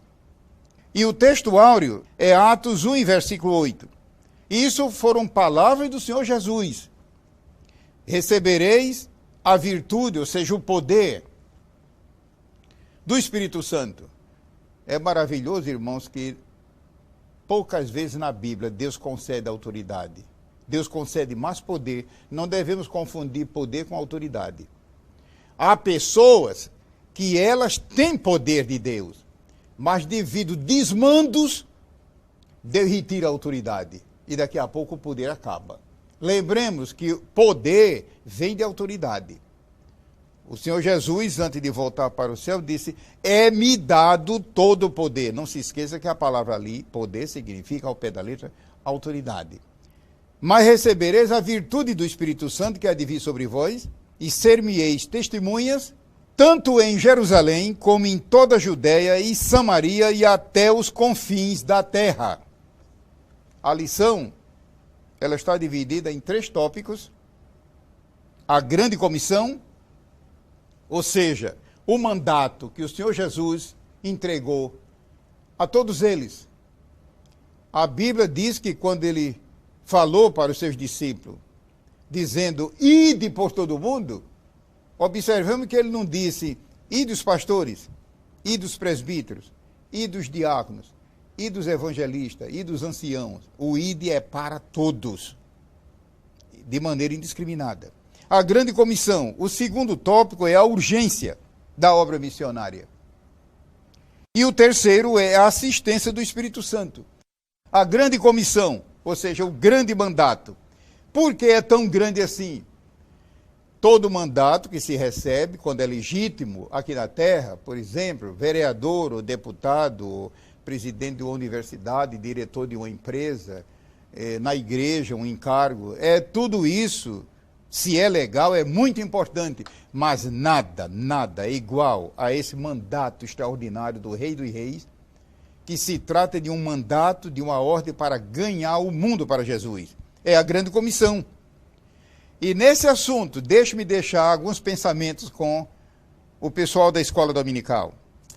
O texto áureo diz, primeiro em Jerusalém. Pode ver em sua Bíblia. Primeiro em Jerusalém. O que é que representa Jerusalém hoje? O que era Jerusalém naquele tempo? Era a cidade onde estava o sacerdócio. Era a cidade onde estava a lei. Era a cidade onde estava a direção. Jerusalém era a capital da nação, do povo eleito de Deus. Significa que nós devemos fazer o quê? Começar o evangelho em casa. Jerusalém, que significa casa, no sentido figurado. Começar em casa, começar entre nós. Mas em seguida o texto diz em toda a Judéia. E a Judéia fala num certo sentido de quê? De religião. Daí vem a palavra judaísmo. A Judéia era a terra da religião, a tribo de Judá. Mas em seguida o versículo diz, e Samaria. Agora a mensagem, o versículo ficou ainda mais convidativo, porque Samaria, como todos sabem, era uma região mista, inclusive uma região até odiada pelos judeus, devido à história do passado, enfim. Pois bem, é o que Jesus nos manda fazer. Samaria, todo mundo conhece a história maravilhosa de Jesus e a samaritana em João capítulo 4, como havia preconceito. Entretanto, foi lá que Jesus parou junto a uma fonte e resultou naquele avivamento. Então, não esqueçamos de começar a pregar o evangelho dentro de casa, mas também à nossa volta, a Judéia, mas também em Samaria. Isso aqui já é missões, porque Samaria, minha gente, envolvia as nações. Samaria era uma região povoada de povos, e depois diz até os confins da terra. Essa palavra confins, no original, é o mesmo termo que gerou a palavra escatologia. Para você que estuda escatologia, deve ficar com esse pensamento. Significa que a igreja, eu e você, temos o dever de evangelizar em qualquer tribo, em qualquer região, em qualquer etnia, em qualquer grupo, porque o termo usado no original é o que equivale à escatologia, ou seja, até o fim último. O segundo quesito, o segundo ponto da lição, que é a urgência. Por que essa urgência? Porque o homem sem Jesus está perdido. Ou seja, nós estamos vivos agora, poderemos daqui a pouco estar mortos. Há muita gente hoje que pensava estar viva e de repente faleceu. A nossa vida é incerta. Então, qual é o melhor? Fazer seguro de vida com Jesus Cristo. E, para isso, o evangelista, o ganhador de almas, é a peça-chave. Urgência. É muita gente que hoje está na perdição por culpa nossa, devido ao nosso descaso. E o terceiro ponto da lição, que é a assistência do Espírito Santo. Isto é maravilhoso. Ou seja, não estamos sóis. O Espírito Santo está conosco. Eu creio que nós temos mais 1 minuto ou 2, mas o que é que nos fala o capítulo 13, que é o capítulo onde está a leitura em classe da lição? Ela fala de escolha, ou seja, Deus escolhe. Ela fala de envio, ou seja, Deus escolhe e também envia. Nós não precisamos nos precipitar. Ela nos fala de capacitação. Eu não preciso ficar pensando como é que eu vou convencer aquela pessoa da salvação. Não é você que convence. Não é a sua capacidade. É a capacidade de Deus. Deus quer usar apenas o nosso potencial. Mas também uma palavra final sobre direção. Ou seja, nós precisamos fazer a obra de Deus sob a direção do Espírito. E eu vou concluir, já que li a Bíblia apenas uma vez, nessa parada que vamos fazer agora.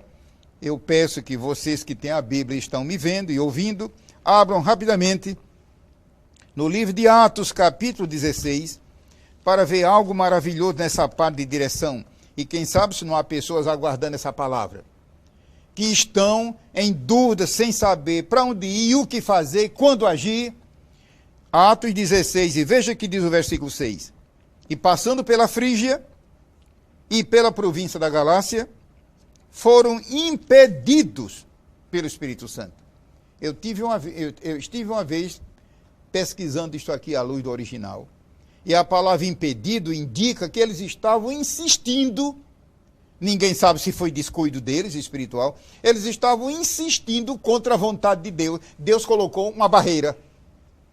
Diz que ele impediu, igual numa barragem tem a terra, o concreto que barra a água. Ele pode fazer isso. E no versículo 7 diz, e quando chegaram a Mísia, intentavam ir para Bitínia, mas o Espírito de Jesus não permitiu. Aqui é diferente. Aqui eles não estavam querendo ultrapassar a vontade de Deus. Eles estavam apenas com a mente dividida. Vamos lá ou cá. E o Espírito Santo deu a direção. Isso ele quer fazer ainda hoje. E finalmente, o versículo 9, do mesmo capítulo, que diz assim, Paulo teve de noite uma visão, em que se apresentou, veja bem, não foi sonho, foi visão. Deus dá sonho, mas não vá confundir sonho com visão. Teve uma visão em que se apresentou um varão da Macedônia e lhe rogou, dizendo, passa a Macedônia e ajuda-nos. Então, Deus, ele dirige de maneira diferente. Só porque Deus não está dirigindo você da maneira que dirigiu da última vez, não vai dizer que não é ele. Deus não é obrigado a agir todas as vezes como ele agiu uma vez. Nós devemos andar com a pessoa do Espírito Santo porque ele nos guia nesse particular. Então é uma lição formidável. O Espírito Santo é a obra missionária. E não se esqueça, a palavra missionária aqui, ela está misturada com a palavra evangelização. Tecnicamente, qual é a diferença entre os dois? Geralmente nós usamos o termo evangelizar quando se trata de trabalho local, na rua, no bairro, na casa, na área, na cidade. E geralmente usamos missões quando se trata fora. Tanto faz. A verdade é que, tecnicamente, há essa diferença. Mas Deus nos manda evangelizar e também missionar. Uma grande lição para a glória do nome do Senhor. Lição 11. Decência e ordem no culto ao Senhor. O texto áureo diz o seguinte: guarda o teu pé quando entrares na casa de Deus, e inclina-te mais a ouvir do que a oferecer sacrifício de tolos, pois não sabem que fazem mal. Eclesiastes 5 e versículo 1. Uma das coisas que enriquecem a vida cristã é o culto. Você participa do culto, você frequenta os cultos, é justamente o assunto da lição de hoje. O texto áureo, não podemos escapar de uma palavra sobre ele antes da divisão dos tópicos da lição.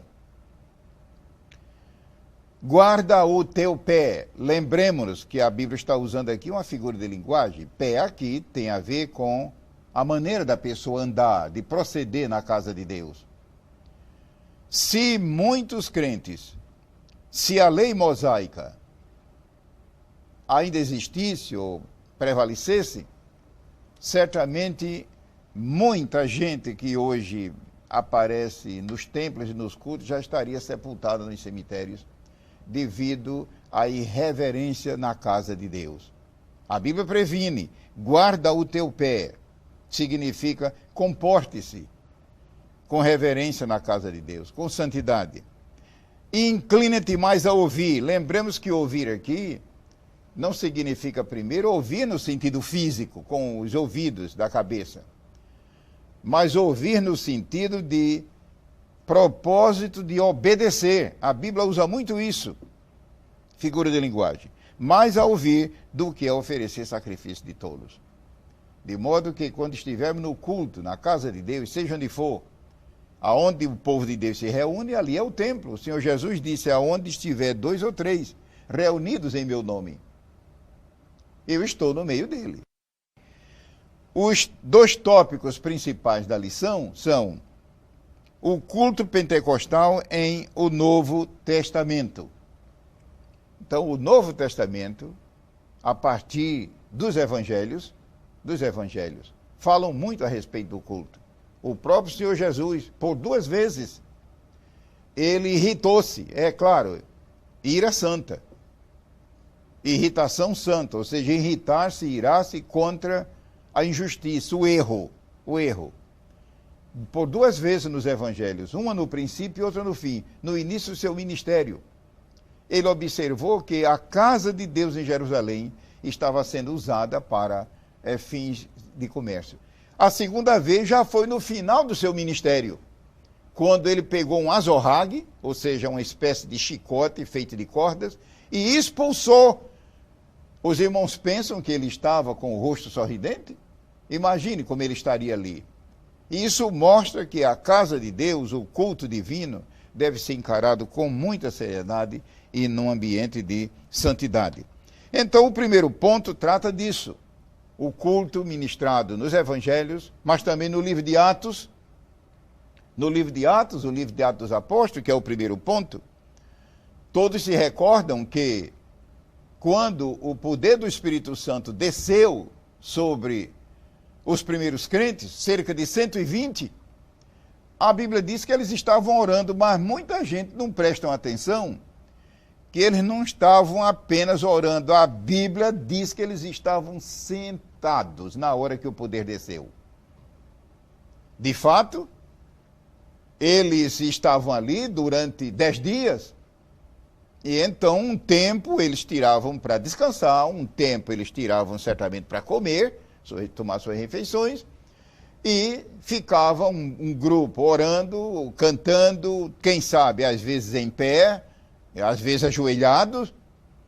Nesse momento eles estavam sentados. Está lá escrito em Atos capítulo 2. Muita gente não observa isso. Será que não existe uma lição? Será que aquela palavra sentado ficou ali por acaso? É Deus querendo dizer: tome cuidado quando você se senta no culto na casa de Deus. E imagine hoje, nessa época que, por exemplo, praticamente não existe mais saias do lado feminino. Mas não é somente o lado feminino, também o lado masculino. Mas não é somente a parte de vestuário que eu estou dizendo, é tudo.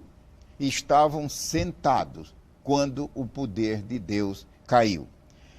Esse ponto é muito importante, mas prossegue, porque no culto, no livro de Atos, são várias reuniões em que a Bíblia diz que o poder desceu e eles ficaram cheios do Espírito.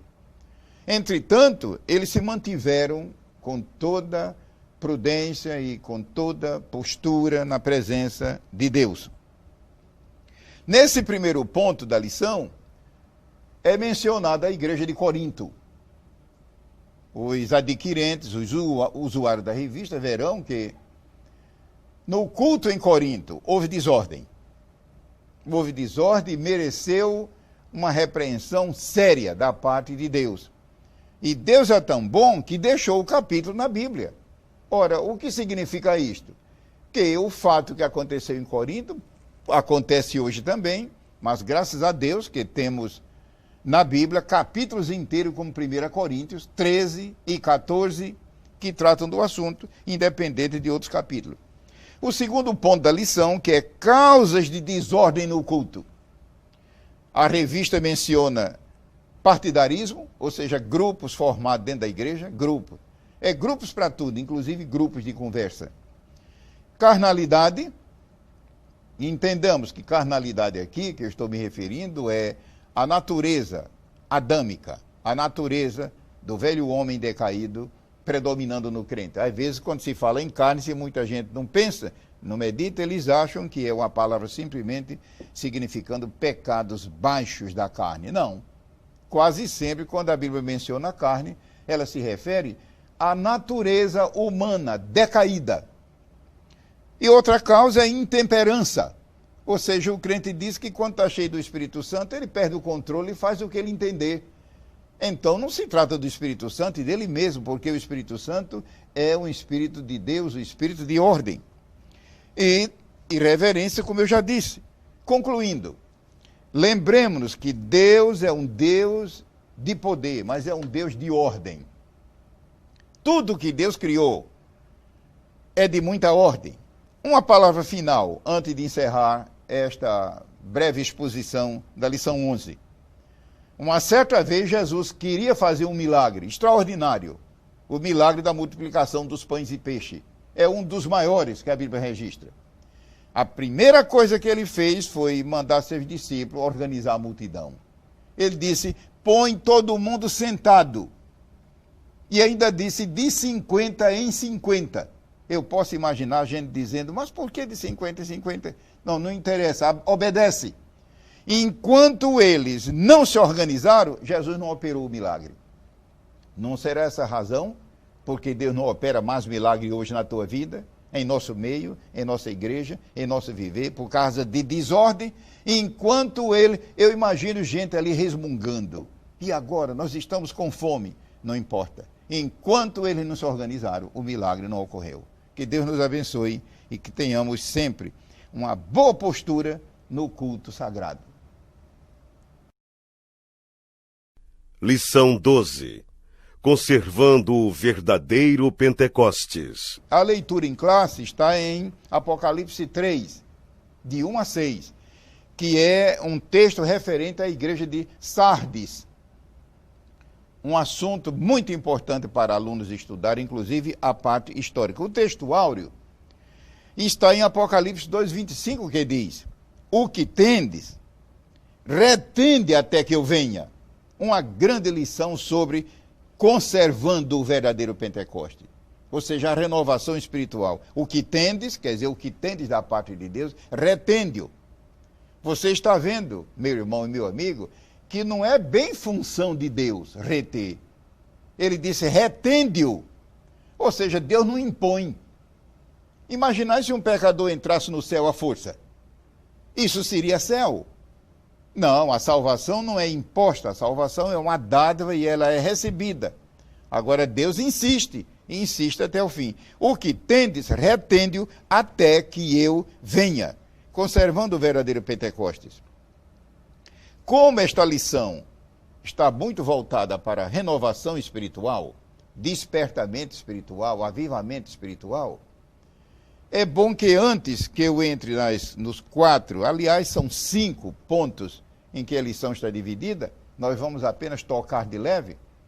se deu uma palavra sobre a diferença entre batismo com o Espírito Santo e batismo no Espírito Santo. Lembremos, batismo com o Espírito Santo é uma frase empregada por Jesus. Em Atos 5, 1 e 5, ele disse, vós sereis batizados com o Espírito Santo. Ele disse em Atos 1, 5, vós sereis batizados com o Espírito Santo. João Batista, também o precursor de Jesus, ele falou que ele, Jesus, é que batiza com o Espírito Santo e com fogo. Agora, lembremos que a partícula original usada é difícil traduzir para português.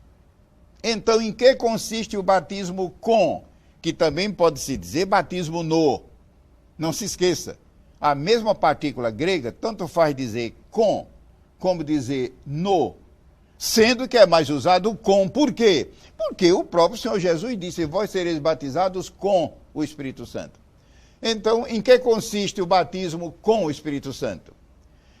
É um derramamento sobrenatural, é claro, do Espírito Santo sobre o crente, a plenitude. Esse crente, então, fala noutras línguas, línguas sobrenaturais. É a evidência física. Fala noutras línguas pelo Espírito Santo. Como eu já disse na lição passada, o profeta Isaías profetizou isso no capítulo 28. Mas o próprio Senhor Jesus, antes de voltar para a glória, diz, e falarão novas línguas. E no livro de Atos está o relato maravilhoso, que quando o Espírito Santo desceu em Jerusalém sobre os 120, eles começaram. Você está vendo que a pessoa que está sendo batizada, ela está plenamente consciente. Ela não fica em êxtase, como muita gente pensa. Não, diz que eles começaram. O Espírito Santo os tomou e eles entregaram o seu aparelho fonador mais consciente. Mas lembremos-nos, o batismo com o Espírito Santo é a dádiva de Deus para seus filhos. Assim como a salvação é a dádiva de Deus para o incrédulo. É a dádiva de Deus. O batismo com é a dádiva de Deus para seus filhos. Você que é filho de Deus, busque e receba. E o batismo do Espírito Santo? Aí é diferente. No original é também outra partícula. Em que consiste o batismo do Espírito Santo? O batismo do Espírito Santo é místico, ou seja, é espiritual. É totalmente espiritual. E em que consiste? É aquele ato miraculoso, espiritual, quando no momento da conversão, o Espírito Santo de Deus nos imergiu no corpo de Cristo, que é a igreja. Ele nos colocou no corpo de Cristo, que é a igreja. Então, o batismo do Espírito Santo, ele é invisível, ele é sobrenatural, ele é espiritual, e é aquele ato em que o Espírito Santo, no momento da conversão, ele nos imerge, como diz o original, estonen soma. Ele nos imerge no corpo de Cristo. Então, o batismo do Espírito Santo precede o batismo com. Ele precede, é claro. Se bem que há pessoas que Jesus batiza na hora da conversão, mas não misture as coisas. O batismo com o Espírito Santo é subsequente à conversão. Vou repetir. O batismo com, o glorioso batismo com o Espírito Santo, em que o crente fala noutras línguas, ele é subsequente à conversão. Mesmo que Jesus batize na hora, mas primeiramente vem o batismo do Espírito Santo. Eu sei que é uma explicação curta, os leitores deverão primeiro recorrer à Bíblia. Irmão Gilberto, onde está isso na Bíblia? O batismo com é Atos capítulo 1 e capítulo 2. Principalmente o capítulo 2. E o batismo do Espírito Santo? 1 Coríntios 12, a partir do versículo 13. E Gálatas, capítulo 3. E outras passagens. A igreja de Sardes era uma igreja evangélica de grande porte. A cidade era muito rica, luxuosa. Era uma cidade também arrogante. E a igreja, é claro, uma igreja composta de muita gente rica. Tudo bem? Só que se descuidaram E Jesus chegou a dizer, tu tens nome de que estás vivo e estás morto. E o pior que isso foi dirigido ao pastor da igreja. Muitas igrejas por aí estão em crise porque os pastores são os primeiros a se desviar da verdade. Tens nome de que estás vivo e estás morto. Isso é terrível. Significa que Deus, Ele concede a graça para que ela seja desfrutada. E outra coisa, se nós fizermos a leitura bíblica em classe do capítulo 3, nós veremos que logo no primeiro versículo, o Senhor Jesus se revela dizendo que Ele é aquele que tem os 7 Espíritos de Deus. Ou seja, para a igreja que estiver decadente, tem nome de quem está viva e está morta, aí está a resposta. Qual é a resposta para eu e para você e para a nossa igreja, a tua igreja, nossas igrejas? Ter uma vida abundante no Espírito Santo é cada vez mais se renovar, porque a palavra Espírito tem a ver com vida. O Espírito Santo é chamado Espírito de vida, a lei do Espírito de vida em Cristo Jesus. E Jesus se revela como os 7. Nisto nós vemos a graça de Deus. Veja, uma igreja decadente, uma igreja formal, que só tinha o nome de igreja, mas estava morta. Jesus se revela como aquele que tem os 7 Espíritos de Deus. Ou seja, a vida abundante. Ou seja, essa igreja pode voltar ao primeiro estado.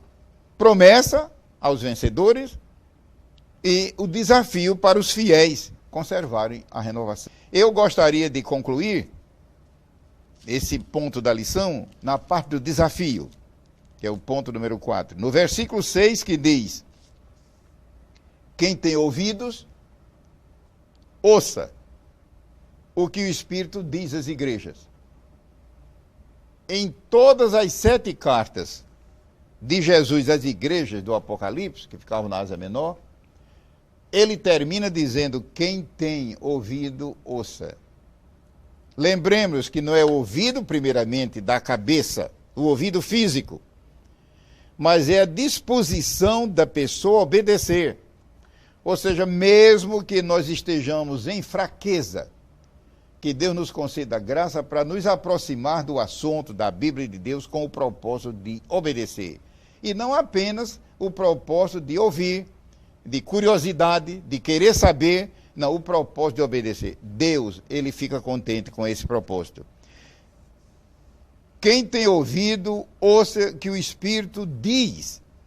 Ou seja, o Espírito não apenas pensa, ele diz, ele fala, ele é vivo, ele é real. Então, como conservar o verdadeiro Pentecostes? Verificar a condição espiritual da pessoa. Como eu disse numa lição passada, não ficar procurando santidade na vida dos outros. Mostrar primeiro a sua. Segundo, buscar a renovação espiritual. Buscar a renovação espiritual. Nós já notamos que a hora da noite em que a terra fica mais escura é meia-noite. Meia-noite, 11h30, meia-noite, 1 da manhã, é o horário em que o meio ambiente fica mais escuro ao ar livre. Estou querendo dizer que, mesmo que a situação espiritual seja escura, nessas horas Deus pode abençoar e transformar as trevas em luz. Nós damos graças a Deus por esses minutos, com a oração de que Deus os use para a glória do seu nome.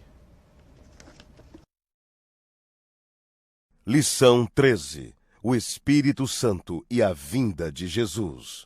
O texto áureo está em Apocalipse 22, versículo 20. E diz assim, aquele que testifica estas coisas, diz, certamente cedo venho. Amém? Isso aqui é a resposta da igreja. Ora vem, Senhor Jesus. A última mensagem de Jesus à igreja. E outra coisa, meus amigos, meus irmãos, neste capítulo 22, 3 vezes, a revista só coube uma vez, mas 3 vezes nesse capítulo ele diz a mesma coisa. Se você está com a Bíblia, veja depois o versículo 7, veja depois o versículo 12, e veja o 20, que é onde nós estamos. A mesma mensagem, isso não é maravilhoso? E por que 3? Não podia ser 4 ou 7? Será que isso não quer dizer É o Pai dizendo que Jesus está vindo, é o Filho dizendo que ele está vindo, é o Espírito Santo. Por que 3? Se 3 é o número que indica a Trindade. É maravilhoso isso. A Bíblia é toda maravilhosa. E alguns poderão dizer, mas onde na Bíblia está vinculada a volta de Cristo diretamente com a pessoa do Espírito Santo?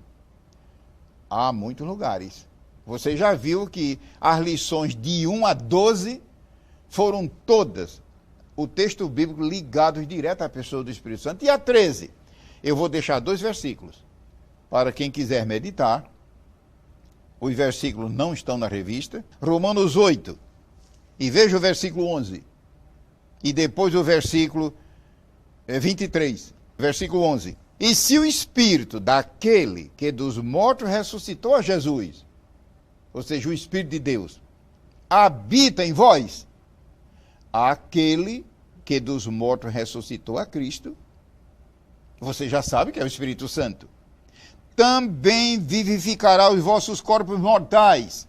Já nesta vida, o Espírito Santo pode remoçar, pode rejuvenescer o nosso físico, creia nisso. Mas veja agora o final do versículo. Vivificará os vossos corpos mortais. Você está vendo que mortal significa o corpo atual, mas o final diz, pelo seu Espírito que em vós habita. E veja agora o versículo 23.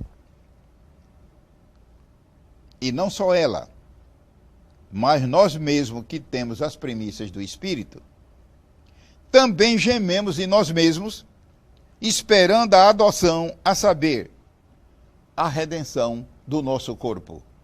Aqui está o Espírito Santo operando, realizando a ressurreição dos salvos.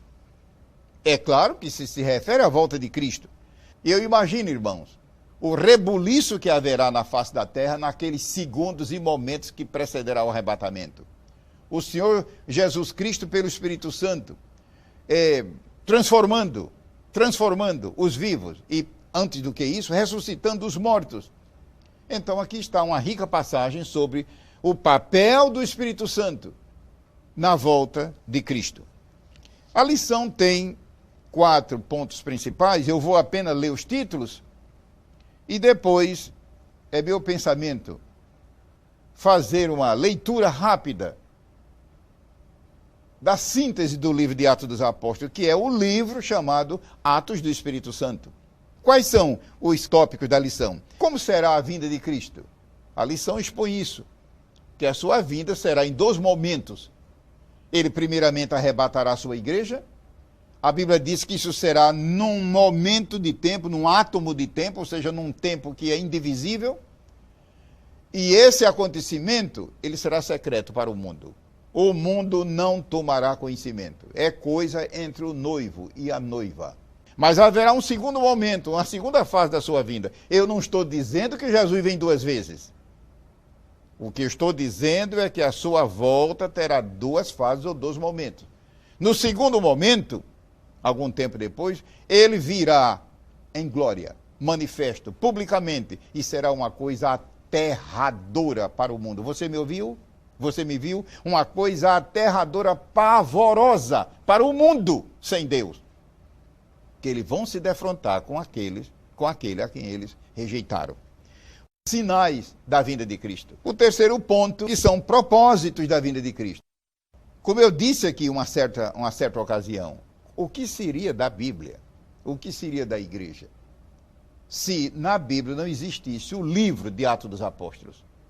São 28 capítulos e cada capítulo ou seção do livro trata de um aspecto, de um particular do Espírito Santo em relação à igreja.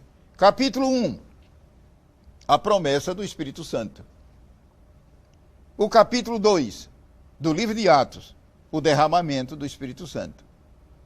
E o capítulo 3, milagres pelo Espírito Santo. Capítulo 4, ousadia santa pelo Espírito Santo. Capítulo 5, a deidade do Espírito Santo. O Espírito Santo é Deus, como o Pai e o Filho, e não apenas uma força, um poder ou influência.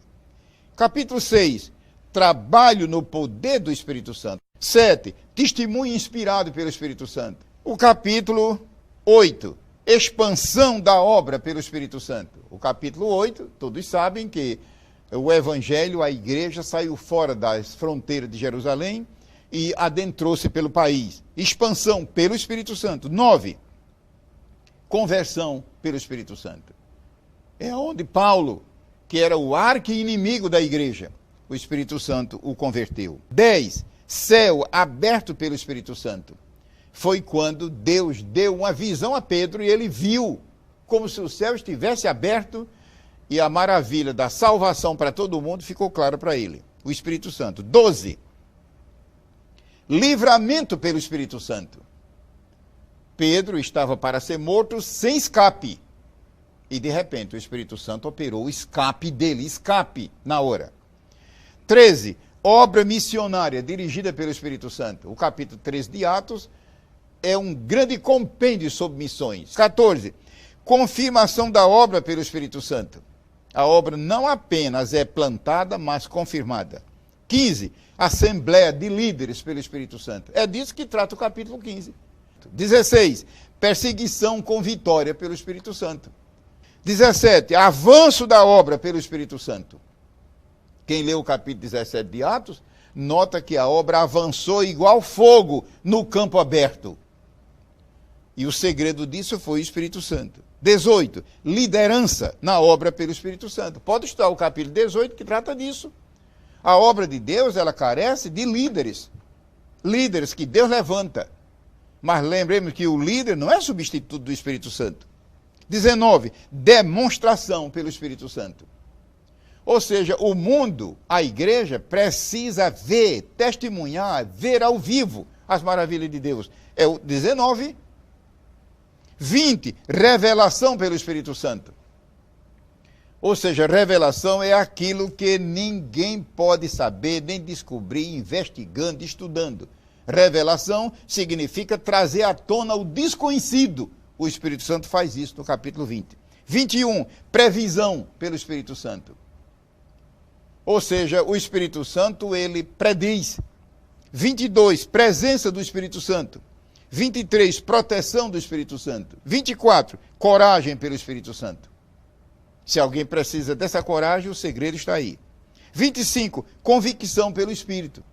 Ou seja, não adianta, irmão e amigo, você tentar entrar na área de convicção à base do estudo, à base do raciocínio humano. O Espírito Santo faz isso num piscar de olhos. 26, heroísmo pelo Espírito Santo. O capítulo 26 é fantástico sobre a vida heróica. 27, consolação pelo Espírito. Consolação para quem está abatido, arrasado. O Espírito Santo faz isso no 27. E 28, continuação da obra pelo Espírito Santo. O livro de Atos dos Apóstolos, ele não tem epílogo, pode ver. Se alguém quiser, pode testar. Todos os livros da Bíblia têm epílogo. Terminam sempre com saudações, amém, até logo, aquilo outro, até o Apocalipse. 28, Atos não tem. Ora, o que é que isso nos ensina? Que a obra não pode parar, a obra continua pelo Espírito Santo. Que Deus nos abençoe em nome de Jesus.